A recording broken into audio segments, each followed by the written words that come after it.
사무엘상 28장 3절에서 7절 말씀을 통해서 대답하지 않으시는 하나님이라는 제목으로 하나님 말씀 함께 나누겠습니다.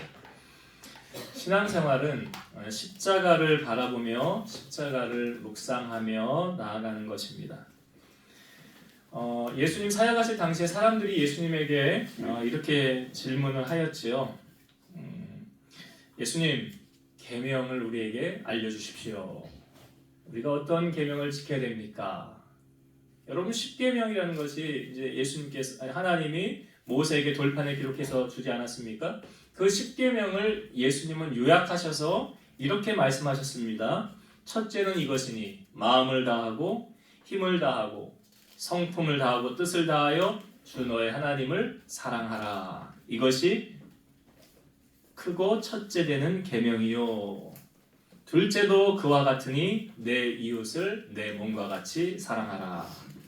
이것이 바로 여러분 십자가로 연결되는 거 아닙니까? 십자가의 의미가 뭐예요? 위에서 아래는 우리와 하나님의 관계라고 그랬죠?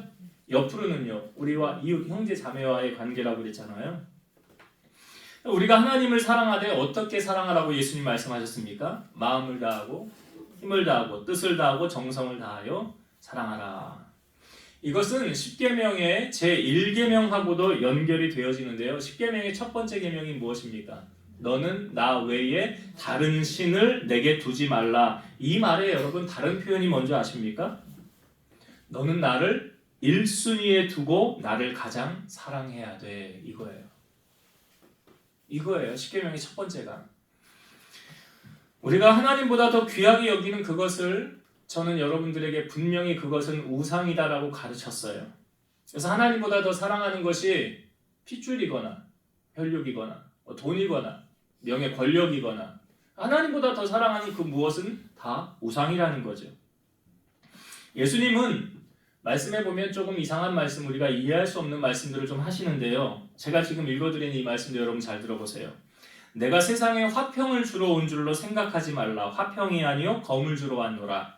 내가 온 것은 사람이 그 아버지와 딸이 어머니와 며느리가 시어머니와 불화하게 하려 함이니 사람의 원수가 자기 집안 식구니라. 예수님이 뭐라고 말씀하셨어요? 화평을 주러 온 게 아니래요. 검을 주러 왔대요. 그 다음 하신 말씀이 뭐예요? 사람이요. 여기 아버지, 그 사람이 아버지와 딸이 어머니와 시어머니가 며느리와 불화하게 한대잖아요. 그럼 여러분, 예수 믿으면 다 이렇게 불화해지는 걸까요? 주님이 그런 의도로 이 말씀을 하신 걸까요? 사람의 집안 식구가 다 원수가 될까요? 예수 믿으면? 그 성경을 잘 모르기 때문에 하는 말이에요. 그 다음에 나오는 말씀을 읽어볼게요. 아버지나 어머니를 나보다 더 사랑하는 자는 내게 합당하지 아니하고 아들이나 딸을 나보다 더 사랑하는 자도 내게 합당하지 아니하며 또 자기 십자가를 지고 나를 따르지 않는 자도 내게 합당하지 아니하니라. 자기 목숨을 얻는 자는 잃을 것이요 나를 위하여 자기 목숨을 잃는 자는 얻으리라. 예수님이 뭘 강조하십니까? 이거죠. 다른 무엇보다 누구보다 나를 가장 사랑해야 돼. 이거잖아요, 지금. 이게 십계명의 첫 번째 계명 아닙니까? 아니, 우리는 보통이요, 우리가 가장 중요하게 여기는 것이 뭔지를 알아요. 자식을 키우는 부모님들은 그 자녀가 얼마나 귀합니까? 그 자녀에게 하는 그 마음 씀씀이, 자녀에게 주는 그 사랑의 그 절반 이상은 주님께 하고 있습니까? 부모를 섬기는 자녀들은 부모님께 드리는 그 사랑과 섬김의 그 절반 이상을 주님께 하고 있습니까? 여러분, 이 질문이 잘못된 거 아시죠? 질문이 잘못됐다고요. 자녀보다 부모보다 주님을 더 많이 섬기고 사랑해야 되는 것이 바로 주님의 가르침이에요.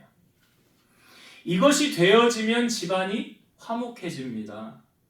내가 하나님보다 더 사랑하는 게 결국은 족쇄가 되어서 나를 묶고 나를 얽어맨다는 사실이죠. 그래서 자유함이 없어요. 예수님은 우리에게 내가 곧 길이요 진리요 생명이라고 말씀하시고 요한복음 8장 32절도 진리를 알지니 진리가 너희를 자유롭게 하리라. 예수님이 주인 되면 자유함을 누리고 평안을 누리면서 살아가게 된다는 거죠. 그러나 우선순위 1순위가 예수님이 아닌 다른 것이 자리 잡고 있으면 주님의 평안을 누리지 못합니다. 여러분, 주님의 평안은 세상 무엇과도 비교할 수가 없죠. 요한복음 14장 27절, 평안을 너희에게 끼치노니 곧 나의 평안을 너희에게 주노라. 내가 너희에게 주는 것은 세상이 주는 것과 같지 아니하니라. 너희는 마음에 근심하지도 말고 두려워하지도 말라. 여러분, 근심과 두려움은 하나님이 우리에게 주시는 게 아니에요. 분명히 아셔야 돼요. 신앙생활하면서 염려, 근심, 초조함, 이건 하나님이 주는 마음이 아니라고요. 그 근본적인 베이스는 뭐냐면 믿음이 없으니까 근심하고 두려워하는 거예요. 요한복음 14장 1절, 너희는 마음에 근심하지 말라. 하나님을 믿으니 또 나를 믿으라. 지금 누가 근심하지 말라고 하십니까? 예수님이 말씀하시잖아요. 예수님이 여러분에게 말씀하시는 거예요. 너희는 근심하지 말라라고. 디모데후서 1장 7절, 하나님이 우리에게 주신 것은 두려워하는 마음이 아니요 오직 능력과 사랑과 절제하는 마음이니. 자, 여기 두려운 마음은 하나님이 주는 거래요? 아니래잖아요. 하나님 우리에게 뭘 주신대요? 평안을 주신대요. 기쁨을 주신대요. 그러니까 하나님의 자녀는 이런 근심이나 두려움 없이 이런 것에서 자유함을 누리고 살아갈 수 있다는 거죠. 그럼에도 불구하고 아직도 근심이 있습니까? 초조함이 있습니까? 염려가 있습니까? 두려움이 있습니까? 그것은 아직 하나님을 인격적으로 만나지 못했기 때문에 그래요. 오늘 우리는 본문 사울에게서 이런 모습을 우리에게서 보여주고 있습니다. 이스라엘의 역사는 처음에는 족장시대였죠. 그 다음에 사사시대로 이어졌고 그 다음 왕정시대로 연결이 되었습니다. 그러니까 사사시대라는 것은 이 사사라는 사람이 왕과 제사장과 선지자 역할을 다 감당했어요. 그걸 사사라고 그래요. 그 이스라엘의 마지막 사사를 누구로 인정하냐면 사무엘을 인정하잖아요. 사실 사무엘 아들들도 사사였지만 그렇게 성경은 인정을 하진 않아요. 그래서 마지막 사사를 사무엘을 두고 있고요. 이스라엘의 왕정시대 처음 초대 왕이 누구였습니까? 사울 왕이었죠. 근데 우리가 몇 주 전에 사울을 살펴보잖아. 사울이 처음에 제비뽑기에서 왕으로 되었을 때 그의 첫 출발은 어떠했습니까? 겸손함으로 출발했다라고 성경이 보여주고 있잖아요. 그 사람의 본 모습을 알려면 그 사람에게 권력을 쥐어줘 봐라. 권력을 가진 사울의 모습에서 우리가 알 수 있는 점은 사울은 하나님을 인정하지 않았고요. 또 하나님의 말씀을 가볍게 여겼어요. 눈에 보이지 않는 하나님의 비유를 맞추기보다는 눈에 보이는 사람의 비유를 맞추는 전형적인 속물근성의 인간의 모습을 사울을 통하여 우리에게 보여줬어요. 그러니 당연히 사울은 하나님께 예배하는 것도 쇼였죠. 그리고 퍼포먼스였어요. 보이기 위한, 사람들에게 보이기 위한 것을 아주 잘했던 사람이 이런 사울이었어요. 그러니까 사울이 하나님 앞에 드렸던 이 제단, 예배, 하나님 받으셨을까요? 받지 않으셨다고 그랬잖아요. 응답하지 않으셨다고 그랬잖아요. 우리가 하나님 앞에 예배자로 하나님을 예배할 때요, 하나님이 기뻐 받으시는 예배가 있고 하나님과 상관없이 자기의 의의를 드러내는 거짓 예배, 형식적인 예배가 있어요. 오늘 본문은 사무엘이 죽음으로 시작합니다. 이 사무엘이 사울을 마지막으로 본 것이 언제냐면 이게 BC 1030년경인데 이때 무슨 일이 있었냐면 하나님께서 그 출애굽한 이스라엘 백성들을 아말렉이 와서 치잖아요. 그때 우리가 출애굽기에 보면 유명한 사건이 있지 않습니까?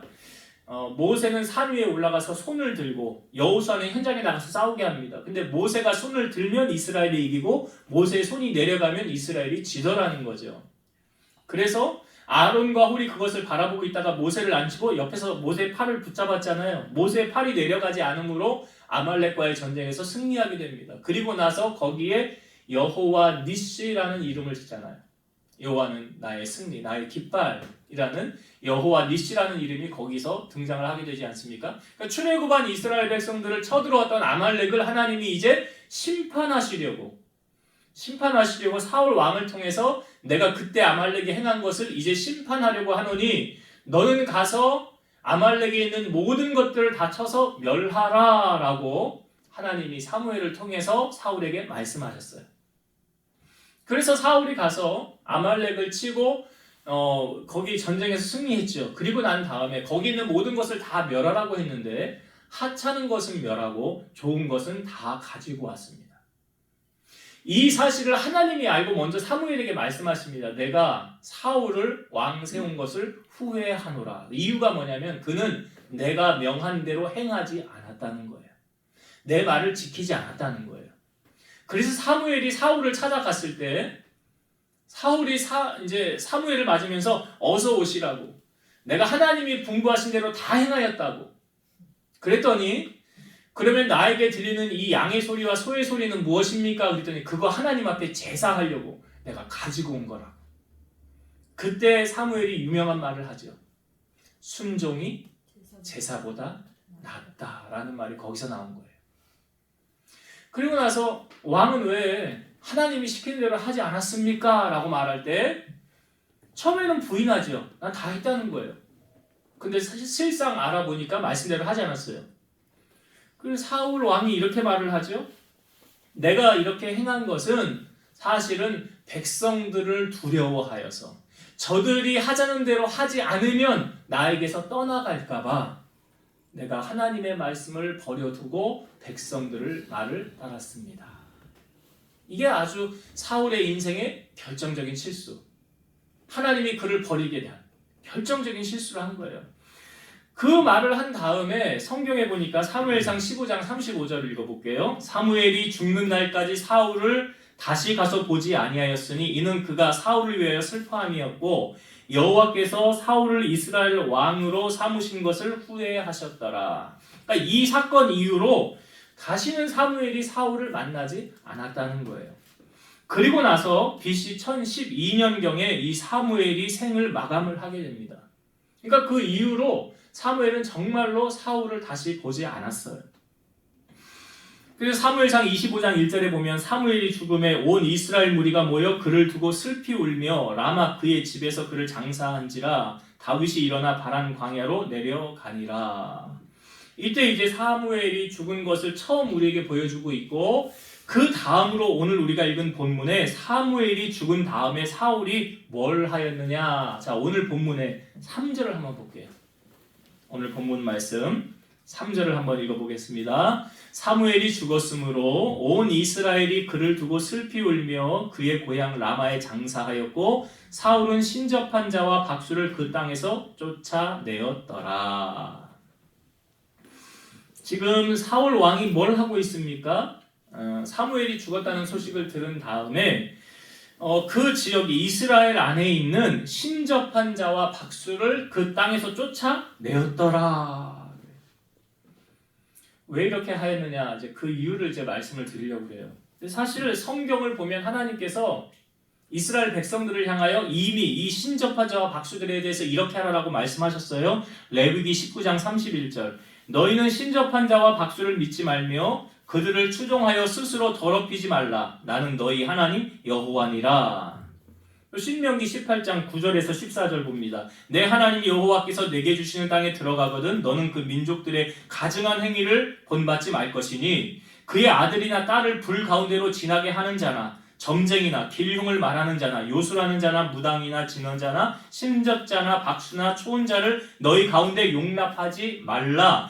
이런 일을 행하는 모든 자를 여호와께서 가증히 여기시나니 이런 가증한 일로 말미암아 내 하나님 여호와께서 그들을 내 앞에서 쫓아내시느니라. 너는 내 하나님 여호와 앞에서 완전하라. 네가 쫓아낸 이 민족들은 길흉을 말하는 자나 점쟁이의 말을 듣거니와 너희는 내 하나님 여호와께서 이런 일을 용납하지 아니하시느니라. 그러니까 가나안의 민족들은 그런 문화가 발달되어 있는 거예요. 점쟁이, 초혼자, 신접한 자. 그런데 이제 너희가 정복하여 들어가는 그 땅에서는 어떻게 해야 돼요? 그 사람들을 멸하라, 쫓아내라 라고 말하잖아요. 왜? 그 이유가 뭐예요? 너희는 이제 그들에게 묻지 말고 누구에게 물으라는 거예요? 하나님께 물으라는 거잖아요. 하나님께. 여러분 연말이나 연초에 사람들이 많이 찾는 곳, 가장 바쁜 곳이 어딘지 아시죠? 점집. 예, 점집에. 왜 사람들이 왜 찾아갑니까? 궁금하니까. 궁금하면 못 참거든요. 근데 예를 들어서 여러분 결혼을 앞둔 신랑 신부가 점집에 갔어요. 점을 봅니다. 점을 보는데 둘 중에 하나로 나와요. 점괘가 결혼해 아니면 헤어져 아니면 구슬해서 악기를 물리치고 안 좋은 걸 물리친 다음에 결혼해 이런 이야기들을 하겠죠. 근데 만약에 점 보러 갔는데 정말로 헤어지라고 그런다면 헤어질 거예요? 결혼하려고 갔는데 헤어지라고 그러면 헤어지겠냐고요. 그러니까 그거 자체가 그걸 왜 보러 가냐라는 거죠. 왜 보러 가냐. 아니 세상 사람들이야 그렇다 치더라도 크리스찬들은 점 보면 돼야 안 돼요? 네? 대답들을 확실하게 하시라고요. 녹화를 하고 있으니까 지금. 점 보면 돼야 안 돼요? 안 돼요. 근데 크리스찬인데 점 보는 사람들이 있어요 없어요? 있어요. 그거 어떻게 아세요? 예? 여러분들 가서 보셨어요? 크리스찬임에도 점을 보는 사람은 두 가지예요. 두 가지. 첫 번째는 하나님께 기도 응답을 받지 못했기 때문에. 왜 하나님이 응답을 안 해주시는 거야? 그럼 나 점 보러 가야 되겠네. 어차피 응답 안 해주시니까.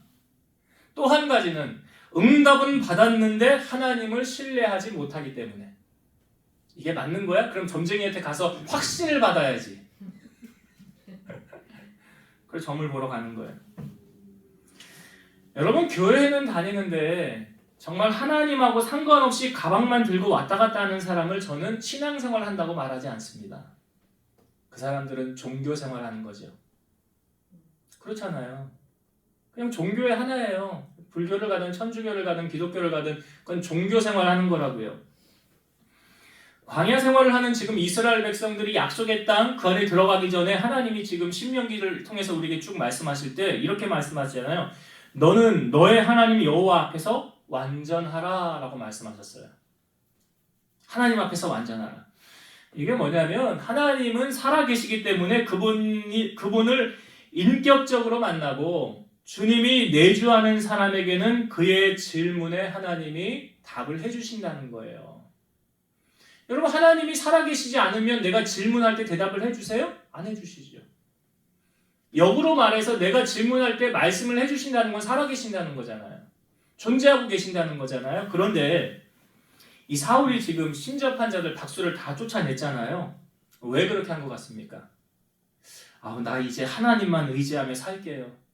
세상 것 다 버리고 말씀 따라 살게요. 이제는 하나님이 기뻐하시는 것만 하고 나를 버리고 내 십자가를 지고 주님께 헌신하는 삶을 살게요. 그런 의미로 사울이 이렇게 한 것 같습니까? 천만에요. 천만에요. 사울은 지금 하나님을 이용하려고 하는 거예요. 사울은 또 퍼포먼스 하는 거예요. 여러분 사울이 뭘 잘하냐면 뭐뭐 하는 척을 잘해요. 믿음 좋은 척을 잘한다고요. 신앙 좋은 척을 잘한다고요. 기도 많이 하는 척을 잘한다고요. 여러분 그게 사람에게는 통할지 몰라도 하나님께는 안 통해요. 점쟁이 쫓아냈으니까 이제 하나님이 응답해 주시겠지. 그리고 하나님께 물어요. 자, 오늘 본문의 6절을 한번 보겠습니다.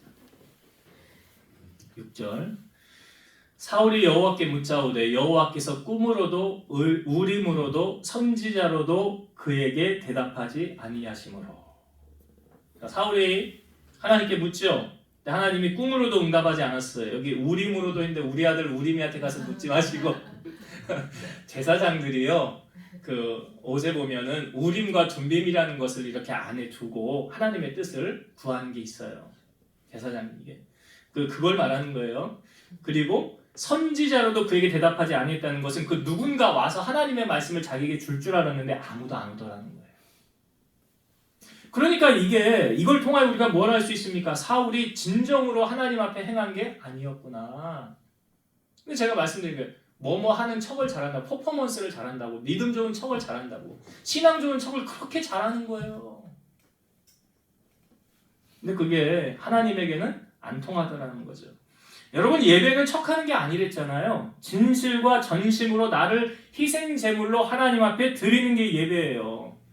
우리가 몇 주 전에 살펴보지 않았습니까? 영적 예배란 뭐라고 그랬어요? 너희 몸을 하나님이 기뻐하시는 거룩한 산 제물로 드리라. 이것이 너희가 드릴 영적 예배니라. 내 몸이 희생 제물이 되어서 하나님께 드리는 게 영적 예배라고요.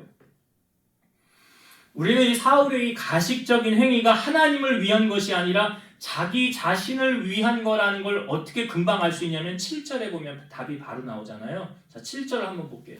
7절. 사울이 그의 신하들에게 이르되 나를 위하여 신접한 여인을 찾으라. 내가 그리로 가서 그에게 물으리라 하니 그의 신하들이 그에게 이르되 보소서 엔돌에 신접한 여인이 있나이다. 지금 사울이 뭐 하고 있었어요? 3절에는 뭐 했어요? 신접한 자들 다 쫓아냈었지요. 예, 왜 이렇게 한 거라고요? 혹시라도 하나님이 말씀해 주실래나? 응답해 주실래나? 그런데 역시나 하나님이 응답해 주지 않으셨어요. 가식적인 행위를 하나님 기뻐하지 않으시잖아요. 그리고 나니까 사울이 어떻게 해요? 아유, 하나님 응답 안 해주네. 점이나 보러 가야 되겠다. 신접한 여인을 찾으라 라고 말합니다. 자기가 다 쫓아낼 때는 언제고 더러 또 필요하니까 가서 신접한 여인을 찾아내라는 거예요. 여러분, 우리가 하나님을 섬기되 두 마음을 품고 섬기면 안 되는 거죠. 하나님이 우리의 마음의 중심을 너무 잘 아세요. 그 뭐냐면 내가 잔머리를 피우는지 피우지 않는지 너무 잘 아세요. 누가복음 6장 38절 주라 그리하면 너희에게 줄 것이니 곧 후이되어 누르고 흔들어 넘치도록 하여 너희에게 안겨주리라. 너희가 헤아리는 그 헤아림으로 너희도 헤아림을 도로 받을 것이니라. 이 사실 주라, 내가 주면 하나님이 채워주신다는 그 말씀 뒤에 그 다음에 나오는 말씀이 뭐예요? 내가 잔머리 피우면서 하질 않아. 이 말씀대로 순종하지를 않아. 그런 사람에게는 어떻게 한대요? 네가 헤아리는 그 헤아림으로 너희도 헤아림을 도로 받을 것이라는 이 말이 너의 잔머리 위에 내가 있어 이거예요. 너 잔머리 피우는 거 내가 모를 줄 알아? 내가 다 보고 있어. 위에서 다 지키고 있어. 네가 요령 피우고 이리저리 피하면 그에 걸맞게 하나님이 대응하신다는 말이에요. 여러분, 사울의 물음에 하나님이 대답하지 않으시는 이유는 사울이 지금 두 마음 품은 거죠. 한 발로는 하나님한테 혹시라도 응답을 해주실라나? 요거 안 되면 점 보러 가야 되겠다. 이게 두 마음이잖아요. 야고보서 1장 6절에서 8절 오직 믿음으로 구하고 조금도 의심하지 말라. 의심하는 자는 마치 바람에 밀려 요동하는 바닷물결 같으니 이런 사람은 무엇인지 주께 얻기를 생각하지 말라. 두 마음을 품어 모든 일에 정함이 없는 자로다. 이게 그 말이에요. 한 발은 세상에 한 발은 하나님께. 기도 응답이 없는 거예요.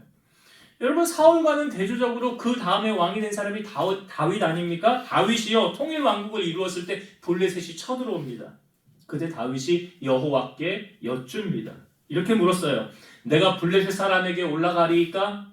여호와께서 그들을 내 손에 넘기시겠나이까? 라고 물을 때 하나님이 바로 응답하세요. 올라가라. 내가 반드시 블레셋 사람을 네 손에 넘기리라. 다윗이 그들을 치고 여호와께서 물을 흩음같이 내 앞에 내 대적을 흩으셨다. 그러니까 하나님이 앞서 나가서 싸워주시는 것을 다윗이 깨달은 거 아닙니까? 그리고 난 다음에 블레셋이 또 한 번 쳐들어와요. 다윗이 또 하나님 앞에 물어요. 하나님, 내가 올라갈까요? 싸우러 갈까요? 라고 물을 때 하나님이 이렇게 말씀하십니다.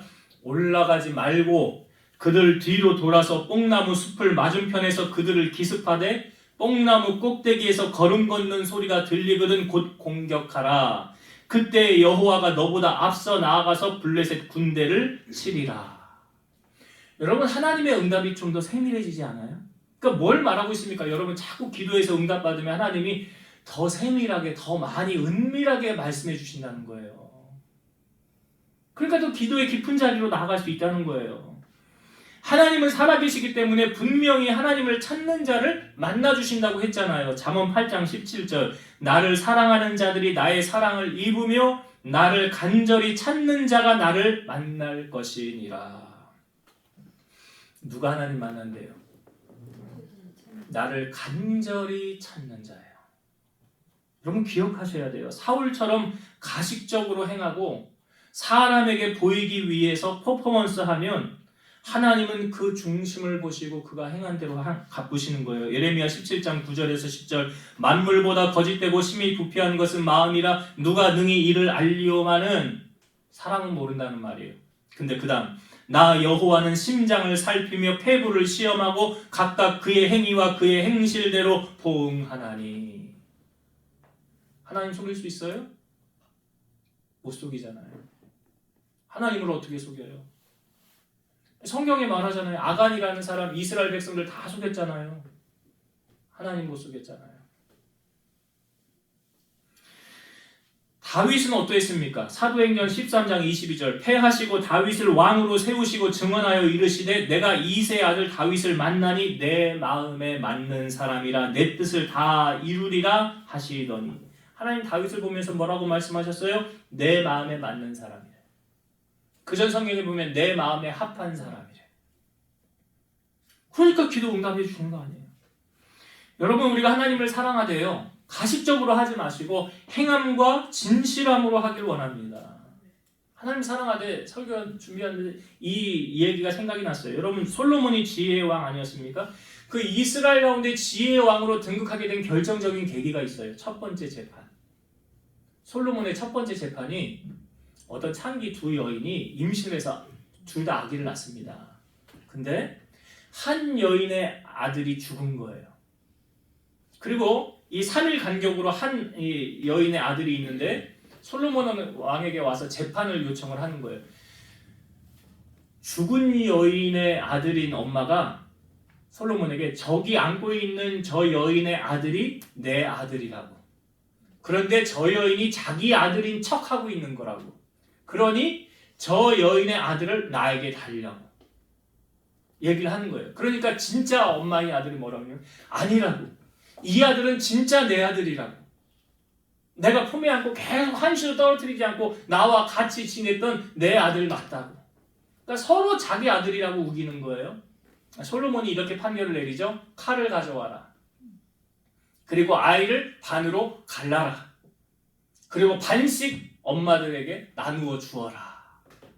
이렇게 판결을 내렸어요. 자, 그때 정말 친모, 이 아이의 엄마가 마음이 어떠했느냐. 자, 열왕기상 3장 26절 읽어볼게요. 그 산 아들의 어머니 되는 여자가 그 아들을 위하여 마음이 불붙는 것 같아서 왕께 아뢰어 청하건대 내 주여 산 아이를 그에게 주시고 아무쪼록 죽이지 마옵소서 하되 다른 여자는 말하기를 내 것도 되고 말고 네 것도 되게 말고 나누게 하라 하는지라. 그러니까 솔로몬이 이 판결로 어떻게 판결을 내렸을까요? 야, 죽이지 말라고 한 그 여인의 여인이 친모가 맞다. 저 여인에게 아들을 주어라. 자, 근데 이 친모가 왜 반으로 가르지 말고 죽이지 말라고 한 이유가 뭡니까? 예? 죽으니까. 이거죠. 제가 아까 성경 읽었잖아요. 이 마음이에요. 그 산 아들의 어머니 되는 여자가 그 아들을 위하여 마음이 불붙는 것 같아서. 마음이 불붙는 것 같아서. 여러분 하나님을 향하여 이런 불붙는 마음 있어요? 있냐고요. 하나님은 내가 아무것도 하지 않아도 내 마음 아시겠지 뭐 그러실까요? 그러면 왜 아브라함에게 이삭을 바치라고 했을까요? 아브라함이 이삭을 칼로 내려치는 그 순간에 멈춰라 멈춰라 급하게 하나님의 음성이 들리잖아요. 그 다음에 뭐라고 그랬어요? 내가 이제야 네가 나를 경외하는 줄을 내가 알았노라. 야고보서 2장에는 아브라함이 행함으로 그의 믿음을 하나님께 보였다라고 말하잖아요. 저와 아내는 1999년 8월 14일에 결혼을 했어요. 6년의 연애를 마치고 그날 이제 결혼식을 했습니다. 이날이 광복절 전날이에요. 그리고 토요일이었어요. 그리고 결혼식을 마친 그 다음 날은 이제 울릉도로 신혼여행을 가기로 예정이 되어져 있었어요. 그러니까 결혼식을 한 날이 토요일이었기 때문에 그 다음 날 주일을 지키고 그리고 이제 갈 모든 계획을 잡아놨던 거죠. 자, 여러분 결혼을 하고 첫날 밤은 평생 잊지 못할 날 아닙니까? 저희도 평생 잊지 못할 날을 그 첫날 밤을 보냈어요. 그날 토요일 결혼식을 마치고요. 제 아내하고 저하고 우리 하나님께 평생 잊지 못할 첫날 밤을 보내면 좋겠다. 저희가 그때 학원을 하고 있었는데 그때 학원차가 뭐였냐면 그 7인승 다마스라는 걸 가지고 학원을 운영을 하고 있었어요. 뭐 경제적인 형편이 넉넉하지 못했기 때문에 그걸로 그냥 아이들이 싣고 날랐어요. 근데 그날 저녁에 뭘 했냐면 교회 주차장에 차를 세워놓고 저녁에 둘이 이불을 가지고 가서 차박을 한 거예요. 교회 주차장에서 차박을 했다고요. 토요일 날. 그날이 언제로? 신혼 첫날 밤에. 둘이서 거기서 잔 거예요. 차 안에서. 그리고 그날 주일날 이제 새벽 예배는 드리지는 않았었어요. 제가 그때 섬기는 교회는. 아침이 돼서 잠을 자고 일어나서 집으로 가서 이제 씻고 집으로 와서 이제 주일을 예배를 지키게 됐어요. 그리고 나서 이제 결혼식 하고 나면 이제 축의금이 들어오는 거 있지 않습니까? 정산을 다 해서 11조를 드리고 감사를 드렸어요. 저희가 그때 학원을 하면서 경제적으로 넉넉하지 않았어요. 힘들었어요. 어려웠어요. 그러니까 그 11조도 사실은 부담이에요. 믿음 없으면 못해요. 근데 했어요. 하고 났는데 제 마음에 얼마나 기쁜지요. 얼마나 평안함이 밀려오는지요. 제가 왜 여러분들에게 이 말씀을 드리느냐? 여러분, 하나님은 우리가 아무것도 하지 않아도 내가 하나님 사랑하는 거 아시지? 내 마음이 이런 거 하나님은 아시지? 천만에요. 그렇지 않아요. 여러분, 사랑은요 보여지는 거예요. 보여지는 거라고요. 아니, 연애를 하는 남녀가 사랑을 확인을 하잖아요. 그리고 나서 이 사람하고 정말 결혼해야 되겠다는 확신이 들면 결혼하는 거 아닙니까? 그런 확신도 없는데 그냥 결혼하는 건 좀 이상한 거잖아요. 하나님을 향한 우리의 사랑의 확증이 우리는 매 순간 보여주고 있는 거. 아까 그 어머니의 그 마음, 불붙는 마음, 주님을 향하여. 여러분, 주님을 향하여 그 불붙는 마음이 우리 안에 있는가? 그런 마음으로 우리가 신앙생활을 하고 있는가? 아시아의 7교회 처음 나오는 에베소 교회에 뭘 책망했어요? 너의 처음 사랑을 버렸는 첫사랑이 이럴 때잖아요. 마지막으로 라우디게아 교회는요, 미지근해야 되잖아요. 차든지 뜨겁든지 하래잖아요. 신앙생활을 하려면 뜨겁게 하시든지 아예 차게 하시든지, 미지근하면 토하여 내친대잖아요. 하나님은 우리의 믿음과 헌신을 보길 원하시는 거예요. 무늬만 크리스찬이라고 흉내만 내지 마시고 주님의 제자로서의 행함과 진실함을 보이는 여러분 되시기를 주의 이름으로 축복합니다. 사울이요, 신접한 여인 찾으라고 그랬죠. 자, 이제 종들이, 하인들이 나가서 이제 찾습니다. 엔돌에 신접한 여인이 있습니다. 찾아가서요, 사울이 변장을 하고 찾아가서 이렇게 말합니다. 나를 위해서 이제 내가 말하는 사람을 끌어올려라 라고 말합니다. 그 신접한 여인에게 찾아가서. 그랬더니 여인이 뭐라고 그러냐면, 사울이 지금 신접한 여인들 다 죽이려고 눈에 불을 켜고 다 쫓아내지 않았습니까? 들키면 큰일 납니다. 나 못합니다 라고 말하는 거예요. 그랬더니 사울이 걱정하지 말아라. 내가 네 생명은 지켜줄게, 보존해줄게 하면서 절대로 이 일로 너는 벌을 받지 않을 거야. 그래서 이 여인이 그러면 내가 누구를 불러 올릴까요? 그래. 사무엘을 불러 올려라. 이 여인이 이 사무엘을 보고 큰 소리로 사울에게 당신이 어찌 나를 속이셨나이까? 당신이 사울 아닙니까? 알아차린 거죠.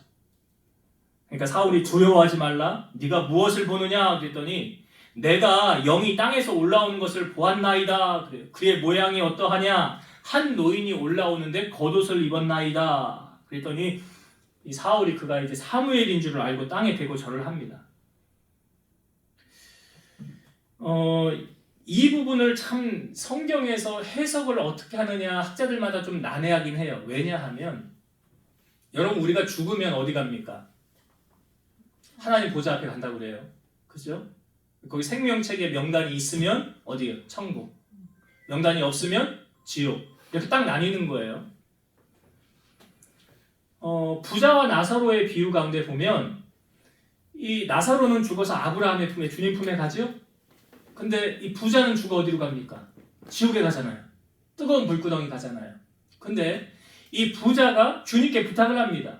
나사로를 이리로 보내어서 손끝에 물 한 방울만 찍어서 내 혀에 좀 닿게 해주십시오 라고 말할 때 주님이 뭐라고 그래요? 그렇게 할 수 없다. 여기서 저기로 건너갈 수 없다라고 말합니다. 그러니까 이 부자가 또 부탁을 합니다. 제가 그러면요, 우리 형제 여럿 있는데 그 형제들은 이 지옥에 오지 않도록 나사로를 좀 보내어서 이 상황을 좀 얘기하게 해주세요. 그러니까 너희들은 이 땅에서 예수 믿고 나 천국 가게 좀 해주세요. 그러니까 나사로를 좀 보내주세요 라고 부탁을 해요. 그랬더니 주님 뭐라고 그러냐면 그렇게 할 수 없다. 갈 수 없다. 그러면서 말씀하시기를 이 땅 위에 내가 세운 선지자들이 있느니라. 그들에게서 들으면 천국 갈 것이요 그들에게 듣지 않으면 지옥 갈 것이다. 나사로가 가서 전에도 마찬가지라. 이미 택함을 받은 사람은 다 받아들일 것이다. 그러니까 이 말은 무엇입니까? 한번 주님 앞에 가면 다시 이 땅으로 갈 수 없다는 거잖아요. 없다는 거예요. 그러면 이걸 해석을 어떻게 해야 되느냐? 학자들마다 여러 해석인데 세 가지의 견해가 있어요. 첫 번째는 하나님께서 사무엘의 영을 그 여자에게 직접 나타나게 하셨다라는 의견과, 두 번째, 여인이 점하고 있는 악한 귀신이 사무엘의 모습으로 나타났다. 세 번째, 텔레파시나 독심술을 이용하여 여인 자신이 사울의 의도를 파악했다고 보는 것. 이게 세 가지 의견이 있습니다. 근데 뭐 어느 것이 맞다라고 말하기는 좀 애매한 부분이 있는데, 근데 분명한 사실은 이 사무엘이 천국에 갔다가 하나님 편에 있다가 다시 내려간 건 아니라는 거예요. 아니, 그건 아니에요. 그럼 갈 수가 없는 거예요. 그러니까 이거는 악한 영이 그 사무엘로 변장을 했는지 어땠는지, 귀신은 이 땅에 존재하잖아요. 귀신은 있잖아요. 그러니까 우리가 제사할 때도 우리가 제사할 때 귀신에게 제사한다라고 이제 고린도전서 우리가 나누겠지만 귀신에게 제사하는 거라고 그러잖아요. 귀신이 어떤 분은 그런 환상을 봤다고 그러더라고. 제사를 지내는데 그 귀신이 와서 막 먹는 걸 환상을 봤대. 귀신이 와서 밥을, 조상들이 와서 먹는 거 아니라고요. 조상이 오는 그런 경우는 없어요. 이미 끝났어요. 조상은 가면 천국이나 지옥이나 둘 중에 한 군데로 끝난 거고, 귀신에게 제사하는 거예요. 귀신. 자, 그래서 이 사울이 지금 불러냈잖아요. 사무엘을.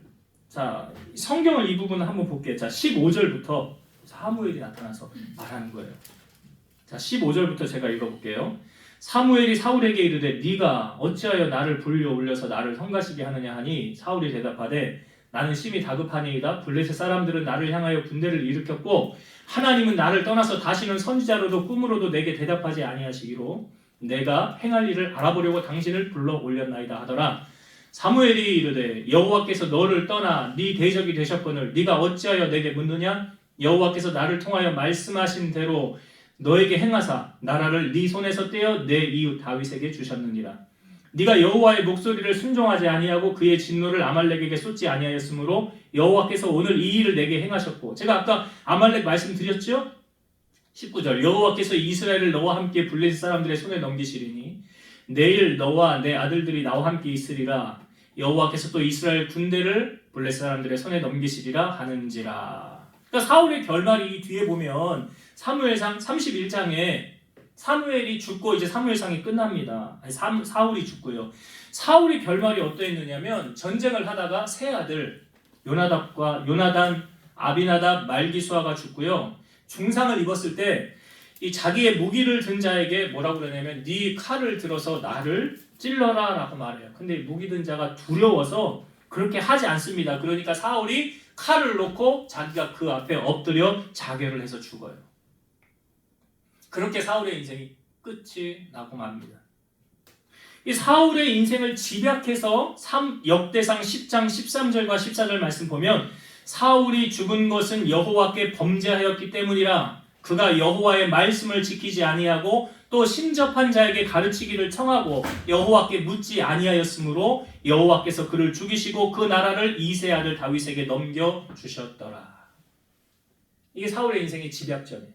여기 핵심이 다 보여지고 있는 거예요. 다 나오죠? 말씀 지키지 않았잖아요. 그리고 아까 우리가 보았잖아요. 아말렉과 하나님 말씀하셨을 때 다 멸하라 했는데 하나님 말씀 무시했잖아요. 그리고 신접한 자에게 지금 가르치잖아요. 청하고 여호와께 묻지 않았잖아요. 이 말씀을 보면서 여러분 생각나는 사람, 비슷하게 생각나는 사람 있잖아요. 엘리. 우리가 몇 주 전에도 말씀 나눴죠? 엘리도 이렇게 됐잖아요. 블레셋과 전쟁에서 법궤는 빼앗기게 되었고 두 아들 법궤 옆에 있었던 홈리와 비느하스 죽었잖아요. 그 소식을 들은 엘리 의자 위에서 뒤로 넘어져서 목이 부러져서 죽었잖아요. 그런 결말을 맞는 거예요. 자, 이제 말씀을 정리하고 마치겠습니다. 여러분, 하나님 우리 왜 부르셨죠? 저는 이렇게 확신해요. 우리를 구원해 주시기 위해 부르셨고 또 한 가지는 우리를 복주기 위해 부르셨어요. 우리를 복주시려고 부르셨어요. 그 복은 이 땅의 복이든 신령한 복이든 하나님은, 여러분 하나님은 우리의 누구십니까? 아버지잖아요. 자, 아버지가 자녀가 망하길 원하겠어요? 흥하길 원하겠어요? 당연하잖아요. 그게 아버지라고요. 그 아버지는 오늘도 우리가 잘 되길 원하세요. 그러면 여러분 우리가 하나님의 그 복을 누리며 살아야 되잖아요. 어떻게 하면 누릴 수 있어요? 마음을 다하고 힘을 다하고 뜻을 다하여 주 너의 하나님 여호와를 사랑하라. 사랑하되 어떻게 사랑하래요?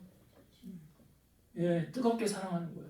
불붙는 마음 가지고 그렇게 사랑하는 거예요. 하나님이 나의 삶의 제일 우선순위가 되어야 된다는 거 여러분 잊지 마세요. 1번이 돼야 된다고. 1번. 너는 나 외에 다른 신을 내게 두지 말라. 십계명의 1번. 하나님보다 더 사랑하는 거 있으면 돼요, 안 돼요? 그럼 하나님이 아신다고. 너 양다리네? 너 나보다 네 자녀 더 사랑하더라? 너 나보다 돈을 더 사랑하더라? 그거 아신다고요. 그럼 안 되는 거예요. 하나님이 내 삶의 1순위가 되어야 된다. 나는 하나님이 가장 귀합니다. 하나님 외에 다른 것 없습니다. 이게 첫 번째가 돼야 된다고요. 그래야 하나님의 복이 임한다고. 왜? 하나님은 질투하신대잖아요. 이게 오후에도 이제 그 말씀을 주제로 나누려고 하는데, 하나님을 사랑하는, 어떻게 뜨겁게 1순위로 사랑하는 마음 우리 안에 있어야 된다. 이게 첫 번째고요. 두 번째, 여러분 사울의 모습을 보면서 무엇이 느껴집니까? 양다리고 악을 행하잖아요. 사울이 왜 죽었다고 성경은 말하죠. 그가 범죄하였기 때문이라. 우리가 말씀에 불순종하는 것은 범죄하는 거예요. 죄 짓는 거라고요. 이런 말씀도 있죠. 선을 행할 줄 알면서도 행하지 않으면 죄고요. 기도를 해야 되는데 기도를 하지 않는 것도 죄래요. 그러니까 하나님은 죄는 싫어하세요. 공의 하나님이시기 때문에 행한 대로 갚으시기는 하나님이시기 때문에 여러분 죄는 멀리하세요. 오늘 사울의 모습 보세요. 마치 이제는 하나님의 뜻대로 살아가는 것처럼 신협한 자를 다 내쫓는데 이게 그래서 그런 게 아니라, 말씀 나눴잖아요. 아, 이게 척하는 거였구나. 신앙생활은 척하는 게 아니에요. 행한 것 진실하고, 그리고 죄를 배격하고 하나님이 기뻐하시는 것을 선택하는 것. 이렇게 우리가 살아간다면 우리는 하나님께로부터 놀라운 은혜와 복을 받는 주인공으로 살아가게 될 줄로 믿습니다. 그런 은혜가 여러분에게 임하게 되길 주의 이름으로 축원드립니다. 기도하시겠습니다. 오늘도 살아서 역사하시는 하나님 감사합니다. 하나님은 진실로 하나님을 가까이 하고 하나님을 찾는 자를 하나님 만나주시고 하나님은 기도에 응답해 주시는 줄로 믿사오니 우리 사랑하는 성도들이 하나님의 마음에 합한 자들 되게 하셔서 하나님과 친밀하게 하시고 하나님과 뜨거운 사랑의 관계를 유지하며 주님 앞에 더 가까이 나아가는 우리 사랑하는 성도들 다 되게 하셔서 하나님 은혜와 복을 누리고 살아가는 주인공이 되게 하여 주옵소서. 예수님의 이름으로 기도드리옵나이다. 아멘.